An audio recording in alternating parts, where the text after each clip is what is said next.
नाज़रीन, अब वक्त हुआ है हमारे मशहूर तरीन प्रोग्राम रीब्रांड पाकिस्तान।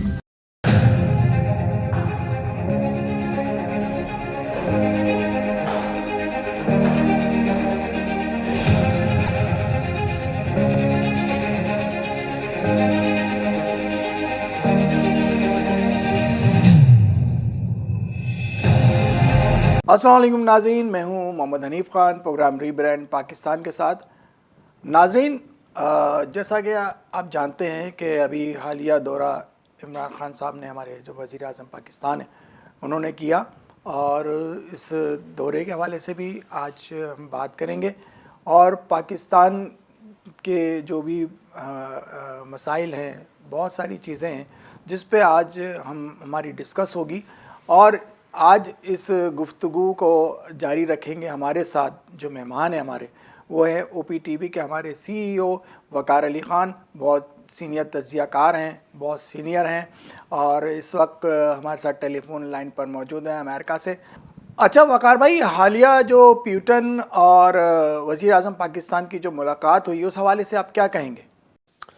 अस्सलाम वालेकुम, कैसे मिजाज हैं जनाब हनीफ साहब? Thank you very much for taking me on air. Definitely the rebrand Pakistan is one of the best program because you guys doing the rebranding Pakistan in every area of the product lines, services, legal services, Pakistani export import. I think is a very good program. Then you also cover political side of it to uh, help the Pakistani exports to the world.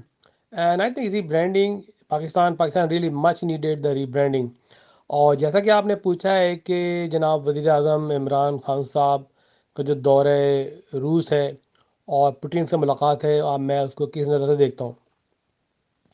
देखिए जी, ये मुलाकात बहुत पहले design हुई थी और इसके तमाम प्रोटोकॉल लिंक्स वगैरह सेट हो चुके थे, तमाम MOUs तैयार हो चुके थे।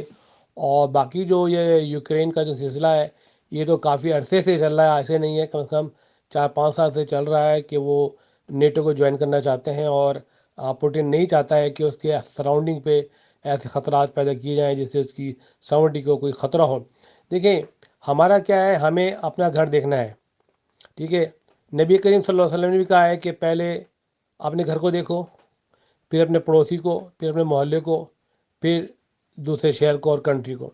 तो मैं समझता हूँ कि इमरान खान ने पाकिस्तान के सेल्फ इंटरेस्ट को देखते हुए ये दौरा किया और उसको कंटिन्यू किया।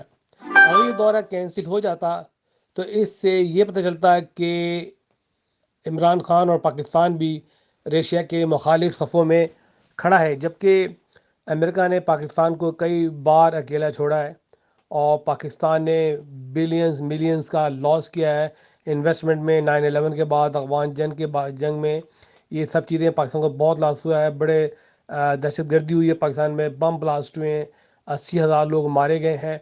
तो उस पर आज फिर अमेरिका दूर खड़ा है। आज तक अमेरिका के सदर बाइडन ने हलो नहीं किया प्राइम मिनिस्टर पाकिस्तान के, जबकि ये मुस्लिम कंट्री का लीडर है, ठीक है। इसकी आवाज़ पूरी मुस्लिम कंट्री सुनती हैं। ये एक न्यूक्लियर पावर है, ओके। ये कोई मिट्टी छिट्टी का कंट्री नहीं है, ये कंट्री है, फुल फ्लेज कंट्री है। इसके पास कई हज़ार फौज हैं, ठीक है। इंडस्ट्री है हमारे पास, हम जहाज बनाते हैं, हम न्यूक्लियर बॉम्ब्स हैं हमारे पास मशीन टूल फैक्ट्री है, हम एमुनेशन बनाते हैं, हम टेक्सटाइल में हैं, हमारा एग्रीकल्चर एरिया है, हमारे पास समंदर है, पहाड़ है, क्या नहीं है हमारे पास। कोई कोई मिक्की माउस कंट्री थोड़ी है ये। It is Pakistan, republic of Pakistan, जमहूरिया पाकिस्तान, जिसको कायद आज़म मोहम्मद अली जिन्ना ने अता किया है। तो मैं समझता हूँ कि ये मीटिंग बहुत अच्छी थी और बड़ी कामयाब मीटिंग रही है। और जो उनके नुकात थे, जो उनका एजेंडा था, पूरा हुआ। 3 घंटे देना ऐसे मौके पे कि जब वो जंग के मैदान में खड़ा है, ठीक है। और मैं रियली मुबारकबाद देता हूँ गवर्नमेंट ऑफ पाकिस्तान को, वज़ीर आज़म पाकिस्तान इमरान खान साहब को, कि उन्होंने इस मीटिंग को कंटिन्यू किया। हालांकि हम ये नहीं कह रहे कि हम इस जंग में उनके साथ हैं या हम इस जंग को सपोर्ट करते हैं। नहीं, हमें अपना घर देखना है जी, कि हमें हमारी गैस पाइपलाइन हो सकती है नहीं हो सकती है, हमारे साथ ताल्लुकात हो सकते हैं नहीं हो सकते हैं, हमारा टेक्नोलॉजी ट्रांसफ़र हो सकती है नहीं हो सकती है, हमारे लोगों को रूस में जॉब मिल सकती है नहीं मिल सकती है। तो इस लिहाज से मैं समझता हूँ कि ये दौरा नहायत ही कामयाब तरीन और सुपर सुपर सुपर दौरा था ये इमरान खान साहब का। किसी सुपर पावर के हेड से मिलना कोई छोटी मोटी बात नहीं है। अच्छा वकार भाई, अमेरिका का मोदी से जो नाराज़गी का इजहार है, जो अब ये बताइए कि मोदी का जो इस वक्त झुकाव है रूस की तरफ हो रहा है, उस हवाले से आप क्या कहेंगे? देखिए, ये सब जानते हैं कि इंडिया जब पाकिस्तान बना तो लियाकत अली ख़ान वज़ीर आज़म पाकिस्तान ने पहला दौरा अमेरिका का किया और अमेरिका से दोस्ती का हाथ बढ़ाया। और ये वही पाकिस्तान है जिसने अमेरिका की दोस्ती चाइना से कराई। ये वही पाकिस्तान है जिसने 9/11 में अमेरिका का साथ दिया।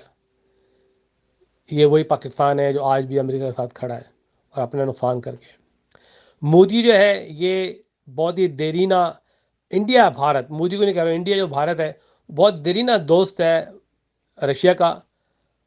वज़ीर आज़म पाकिस्तान अमेरिका गए 1947 के बाद और रशिया से दोस्ती का हाथ इंडिया ने बढ़ाया और अमेरिका को उसने तर्क किया और ये दोस्ती कई साल रही। और जो जंग हुई थी बांग्लादेश में पाकिस्तान की, बांग्लादेश नहीं जो ईस्ट पाकिस्तान था, उसमें भी डेफिनेटली भारत का साथ रशिया ने दिया था। और इनकी जितनी भी एम्यूनिशन इंडस्ट्री है, इनकी आर्मी है, is equipped with the Russian equipment और इंडिया के बहुत अच्छे ताल्लुकात रहे हैं। अब जबकि एक मौका आया कि जबकि भारत की ज़रूरत थी रशिया को कि वो यूक्रेन के बारे में कोई साथ दे, उनके साथ आए, ठीक है। तो इस मौके पे भारत ने उनको हरी झंडी दिखा दी, बल्कि वोटिंग में भी हिस्सा नहीं लिया। और दूसरी तरफ उन्होंने अमेरिका का भी साथ नहीं दिया मोदी साहब ने कि वो रशिया के ख़िलाफ़ कोई बयान देते या कोई स्टेटमेंट देते। ये एक लिबरल की हैसियत से आगे अलग खड़े रहे और दूर से देखते रहे। इसके अलावा इंडिया में जो कुछ भी हाल हो रहा है टेररिज्म मीन्स माइनॉरिटी के साथ उनको साथ बदसलूकी करना, मुसलमानों के ख़िलाफ़, सिखों के ख़िलाफ़, ईसाइयों के ख़िलाफ़, माइनॉरिटी के ख़िलाफ़ जो एक उन्होंने हिंदुइज़्म शुरू किया है उसको भी अमेरिका बहुत बुरी नज़र से देख रहा है। और भारत का रोल जो है वो एक उनको लिबरल और डेमोक्रेटिक नज़र नहीं आ रहा है। तो मैं समझता हूँ मोदी का जो सिलसिला जा रहा है इंडिया में बड़ा फेल जा रहा है। देखिए, मसला ये है कि इंडिया बहुत बड़ा कंट्री है, इसको कोई डिनाई नहीं कर सकता, ठीक है। और कहते हैं बड़ी जमहूरियत है, मैं नहीं कहता। वहाँ बहुत बड़ी जो है ना वो फ़िरौनियत है वहाँ पे। मैं ये ज़रूर कहूँगा कि इंडिया में जो मोदी की हुकूमत है, देखें, कहने का मकसद ये है कि इंडिया भी अमेरिका की तरह कर सकता है कि जितनी भी नेशनलिटीज़ इंडिया में रह रही हैं उनको यकजा सलूक दिया जाए, चाहे वो छोटा हो, बड़ा हो, गरीब हो, अमीर हो, कोई काज हो, कि कोई इसका रिलीजन हो, कोई इसका मज़हब हो, उनको एक से ज़्यादा सलूक होना चाहिए जैसे अमेरिका में होता है। तो मैं समझता हूँ कि अमेरिका का नाराज़ होना जायज़ है, क्योंकि इस मौके पे अमेरिका के साथ जबकि पूरी दुनिया खड़ी है, भारत ने हरी झंडी दिखा दी। वकार भाई, ये जो ख़ित्ते में अदम इस्तेकाम जो हो रहा है, उस हवाले से आपके क्या तासुरात हैं? देखिए, अभी जो सबकी नज़रें हैं ना वो एशिया पे हैं। Europe is done, Africa is done. अब जो सबसे बड़ा राइजिंग स्टार है वर्ल्ड के अंदर और जो इकनॉमिक जोन बनेंगे वो है एशिया, साउथ एशिया, ठीक है। अदम इस्तेकाम जो है वो मैं नहीं देखता कि कोई ऐसा होगा, क्योंकि ये यूरोप की जंग है, ये यूरोप में इस वक्त वार छिड़ी है और ये यूरोप का केस है, ठीक है। ये साउथ एशिया का केस नहीं है। साउथ एशिया चाइना के साथ खड़ा है, सी पैक बन रहा है, इधर रशिया से ताल्लुकात हो रहे हैं, इधर इंडिया भी प्रोग्रेस कर रहा है, श्रीलंका प्रोग्रेस कर रहा है, नेपाल प्रोग्रेस कर रहा है। यहाँ पे काफ़ी चीज़ें, ईरान आ रहा है, अफ़गानिस्तान आज़ाद हो गया है, तालिबान की हुकूमत आ गई है। तो Asia is the most important zone in the world, okay. मैं नहीं समझता हूँ कि कोई अदम इस्तेकाम होगा यहाँ पे और ये जंग के बादल छट जाएंगे जल्दी। और मैं समझता हूँ कि रशिया पे जो पाबंदियाँ वो देर पा नहीं हो सकती, क्योंकि रशिया एक बहुत बड़ी सुपर पावर है और चाइना भी उसके साथ है। पाकिस्तान की मौजूदा पॉलिसी कितनी मुस्बत है, ये बताइएगा। देखिए, हो क्या रहा है पाकिस्तान में, मुझे बता दें किसकी पॉलिसी मुस्तकम रही है। क्या नवाज शरीफ की इन्होंने कई बार हुकूमतें की, कोई इन्होंने मुस्तहकम पॉलिसी वजह की? नहीं, उन्होंने अपने बिज़नेस को डेवलप किया। वो ऐसे प्रोजेक्ट करते हैं, ऐसी पॉलिसी वजह करते हैं जिसमें उनके पैसे बने, उनके दोस्तों के पैसे बने, ठीक है, क्योंकि वो इलेक्शन में भी बड़ा पैसा खर्च करते हैं। पाकिस्तान की पॉलिसी जरदारी के दौर में भी कुछ नहीं थी, मुस्तहकम नहीं थी। उनके बताएं उन्होंने सिंध को कितना डेवलप किया, सिंध में कितनी इंडस्ट्री लगी, सिंध में कौन सा सड़कों का जाल बिछा, सिंध में कौन सा स्कूलों का जाल बिछा, कुछ नहीं हुआ। सिर्फ उन्होंने अपने ख़जाने बड़े किए, अपनी जागीरदारी रखी, उन्होंने अपनी वडेरागिरी रखी। इसी तरह पंजाब में चौधरी ने अपना राज किया, अपने अपने प्रोजेक्ट किए, कोई पाकिस्तान की पॉलिसी वजह नहीं की। लेकिन इमरान खान एक ऐसा वाइज शख्स है जिसका कोई स्टेक बाहर किसी मुल्क में नहीं है, जायदाद नहीं है।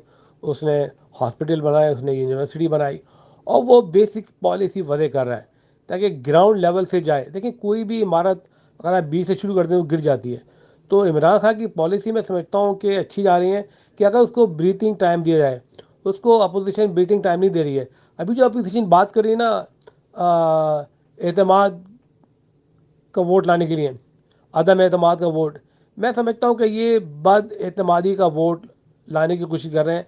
बद एतमादी ये है कि ये अपने केसेस, अपने चीज़ों को मिटाना चाहते हैं और वो उसमें तब्दीली लाना चाहते हैं। ये नहीं चाहते कि इनकी कोई भी इन्वेस्टिगेशन हो, इनकी जांच हो, इनकी पूछ हो। तो ये वजह है, इनके पास कोई इकनॉमिक प्लान नहीं है। किसी के पास पूछ लिया फजल रहमान के पास, भाई इनके पास कौन सा इकनॉमिक प्लान है, या बिलावल भुट्टो के पास या शहबाज शरीफ के पास क्या प्लान है, वो क्या हुकूमत को देंगे आने वाले दौर में, आवाम के लिए वो क्या कुछ लेकर आएंगे, खारजा पॉलिसी उनकी क्या होगी। उनके पास कोई प्लान नहीं है। वो सिर्फ और सिर्फ इमरान हटाओ और ख़ुद को लाओ के मंसूबे पे चल रहे हैं। वकार भाई, आपने ओवरसीज़ पाकिस्तानियों के लिए हमेशा काम किया है। वज़ीर आज़म पाकिस्तान को कोई ओवरसीज़ पाकिस्तानियों के हवाले से कोई इस तरह की तजवीज़ देना चाहेंगे, कोई पैगाम देना चाहेंगे? देखें जी, मैं समझता हूँ कि अभी तक ओवरसीज़ पाकिस्तानियों के लिए गवर्नमेंट ऑफ पाकिस्तान के पास कोई वाज़ेह पॉलिसी नहीं है। इनका एक अदारा है overseas Pakistani foundation, bogus foundation है। वो सियासी तौर पे चलाई जाती है। अपने रिश्तेदार, सियासी लीडरों के दोस्त, रिलेटिव्स को उसमें भर्ती किया जाता है और दुनिया भर में उनको नुमाइंदा बना के बताया जाता है कि ये ओवरसीज़ पाकिस्तान के नुमाइंदे हैं। ये टोटल फेक है। सबसे पहले इमरान खान साहब जो है वो ओवरसीज़ पाकिस्तानी फाउंडेशन को ख़त्म करें और एक नई ऑर्गेनाइजेशन बनाए, एक नई मिनिस्ट्री बनाए, ओवरसीज़ पाकिस्तानी फॉर प्रोग्रेस। ठीक है, मैं समझता हूँ कि जितने भी प्रोजेक्ट आए, जितने भी स्कॉलर और ब्राइट स्कॉलरशिप आई, जितने भी मंसूबे आए रियल एस्टेट के, वो अपने ही दोस्तों में, ख़ानदान में जो है वो बांट दिए गए। तो OPF जो है वो एक बोकस अदारा है, उसको ख़त्म होना चाहिए। जहाँ तक जो है वोटिंग का मसला है, वोटिंग का भी मसला अभी तक खटाई में है। कोई वादे नहीं है, कोई वादे इंडिकेशन दी नहीं गई है कौंसल जनरल्स को। ठीक है, तीसरी बात ये बहुत ज़रूरी है कि ओवरसीज़ पाकिस्तानियों का भी एक नुमाइंदा होना चाहिए सेनेट में भी और आपके असम्बली में भी होना चाहिए। और दूसरी बात यह है कि इमरान खान की हुकूमत ने, और मैं कई बार मुख्तलिफ वज़रा से मिल चुका हूँ, मैंने हमेशा ओवरसीज़ पाकिस्तानी मीडिया की बात की है कि आप ओवरसीज़ पाकिस्तानी मीडिया को यूटिलाइज़ करें यूरोप में, नॉर्थ अमेरिका में, अफ्रीका में, मिडिल ईस्ट में, ताकि आपके जितने प्रोजेक्ट हैं, रोशन डिजिटल अकाउंट या सर्टिफिकेट अपना घर जैसे प्रोजेक्ट कामयाबी से हमकिनार हो सकें। देखें, उन्होंने totally media council overseas Pakistani को इग्नोर किया है। जितने भी ओवरसीज़ मीडिया हैं उनसे कोई किसी हुकूमत कारिंदे का कोई रब्ता नहीं है। हालांकि ये वो लोग हैं जो डे टू डे यहाँ की पार्लियामेंट, कांग्रेस से मिलते रहते हैं। तो ये बहुत बड़ा अलमिया है। मैं समझता हूँ कि अभी तक हुकूमत पाकिस्तान ने कोई ऐसा काम नहीं किया है जिससे भी कह सकें कि जी ओवरसीज़ पाकिस्तान को बहुत बड़ा रिटर्न दिया गया है। तो कहने का मकसद ये है कि हुकूमत पाकिस्तान को चाहिए कि ओवरसीज़ मीडिया पे हाथ रखे। वो उनकी नब्ज़ है, वो उनकी पल्स हैं, वो लोगों से मिलते हैं, जुलते हैं, उनका कांटेक्ट है डे टू डे। ये पाकिस्तान के अंदर मीडिया में आपने ऐड डालना, इश्तिहार डालना, भावलपुर में या पंजाब में या चीज़ों के मरिया में ऐड डालना, वहाँ पे रोशन डिजिटल अकाउंट के लोग नहीं हैं। रोशन डिजिटल अकाउंट के लोग America, Africa, south Africa, middle east, Europe में रहते हैं, अफ्रीका में रहते हैं, कोरिया में रहते हैं। वहाँ पे भावलपुर और पंजाब में या मुल्तान में नहीं रहते। ठीक है, तो मेरा कहना मकसद यही है। बहुत बहुत शुक्रिया यार, आपने रब्ता किया, और कहने को तो बहुत खुश है, लेकिन आज सिर्फ इतना ही कहूँगा। और मेरी गुजारिश है कि हुकूमत पाकिस्तान जो है वो ओवरसीज़ पाकिस्तान पे डिटेल में तवज्जो दे। वो कोर्ट को देखें, कोर्ट जो है वो कहती है दोहरी शरीयत, दोहरी शरीयत। अरे यार, आपको पैसे लेने होते हैं, बिलियंस ऑफ डॉलर लेने होते हैं, तो आपको दोहरी शरीयत नज़र नहीं आती, आपको माल और ग्रीन डॉलर नज़र आते हैं। ठीक है, इसके साथ ही मैं जाना चाहूँगा। Thank you very much Hanif साहब मुझसे बातचीत करने का। खुदा हाफिज़। बहुत बहुत शुक्रिया वकार अली ख़ान साहब, आप हमारे प्रोग्राम रीब्रांड पाकिस्तान में तशरीफ़ लाए। नाज़रीन, इस वक्त हमारे साथ टेलीफोन लाइन पर मौजूद थे वकार अली ख़ान साहब, जो कि CEO हैं OPTV के, और इन्होंने अपनी गुफ्तगू में बहुत ही अच्छी फ़िक्र अंगेज़ बातें की और हमें बहुत ही अपनी कीमती राय से आगाह किया। इसी के साथ अपने होस्ट मोहम्मद हनीफ खान को इजाज़त दीजिए। अल्लाह हाफिज़। नाजरीन, अभी आप देख रहे थे OPTV Global. Keep watching OPTV Global in all social media networks. Keep watching OPTV Global.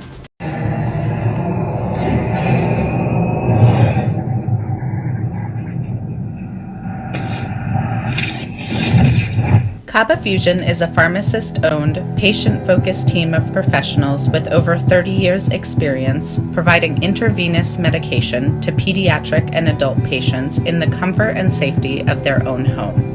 Founded by Dr. Sohail Masood, a pioneer in the home infusion industry and recipient of Ernst & Young's Entrepreneur of the Year Award, Kaba Fusion has 28 state-of-the-art compounding pharmacies across the country with service capabilities nationwide.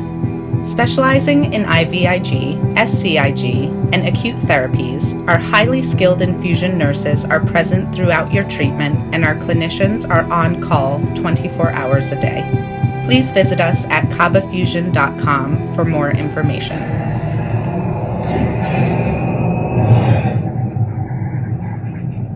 Equal justice under law. We haven't yet lived up to that promise, marginalized communities across our nation. I'm Faisal Gill. I saw how the color of your skin, so I went to law school because I wanted to fight to make the law work for all, because I wanted to give back, because black lives matter, because we need to incarcerate less and educate more. Deserves justice.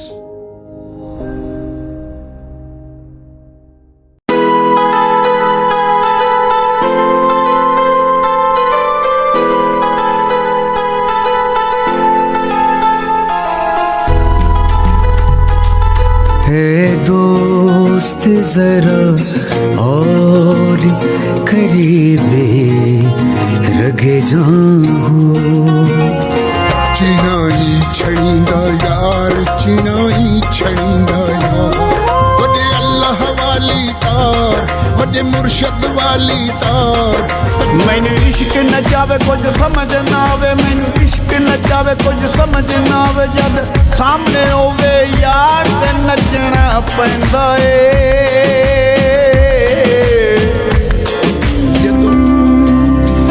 उस दिन तुम खुशी मनाना पर सबके संगी हैं कर एक बार तू एतबार फिर देख तमाशा यारी का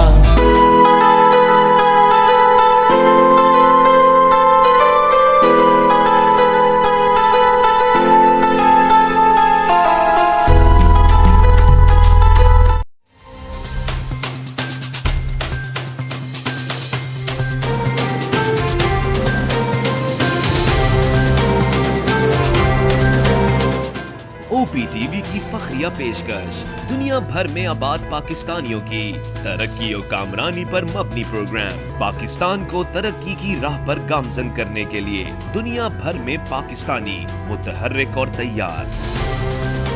दुनिया भर के मुल्कों में पाकिस्तानी का उनकी तरक्की में हिस्सा देखिए। बैनुल अक़वामी मंजर में पाकिस्तानियों का समाजी, सियासी, तिजारती और मजहबी उमूर में भरपूर किरदार